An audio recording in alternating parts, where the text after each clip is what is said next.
And some big news over the weekend. Visa, Mastercard, and American Express will now officially begin tracking gun shops with a new merchant code. It's a victory for gun control advocates who've been pressing the financial sector to do more to help curb gun violence. Previously, gun shops were mostly categorized as specialty retailers. It was really a generic term that meant that you could be selling tents or sneakers, and the credit card companies and the banks didn't know. The card companies say they will work to support lawful purchases and protect consumer privacy. In the next hour, we're going to talk to Amalgamated Bank CEO Priscilla Sims Brown, who took this idea, which I started talking about it back in 2008 on this show, or 2018, I should say, on this show, right after the Parkland shootings, and actually went through a remarkable process that we're going to talk about, where she ended up applying on behalf of the bank to get this code created. There was huge pushback by the credit card companies. In fact, the original application was rejected,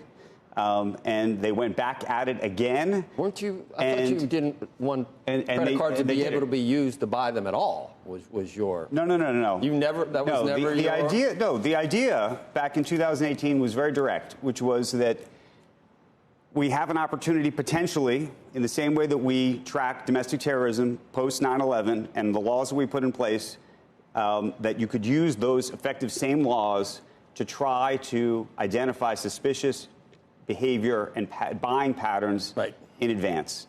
And that the credit card companies and the banks were one of the few outlets that had the opportunity to be part of that and to do that in the same way that they have done for the last 20 years post 9/11.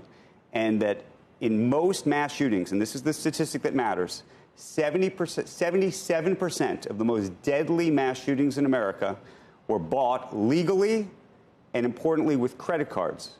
And in most cases, the shooter who bought all of those materials could not have purchased them, could not have afforded to purchase them with cash. Right. They didn't have the cash. You never wanted to just cut off, to make it illegal to buy guns with credit cards. Look, I thought that's what there may be. Because I remember we used to talk about this. I thought you didn't want. There may be credit card companies or certain banks or other financial services providers who say to themselves, you know what, this is not the business we want to be in. Exactly. And now, by the way, if they want to do that, given now that there'll be a coding system, they can make that choice. And so I'm sure there'll be debates about that.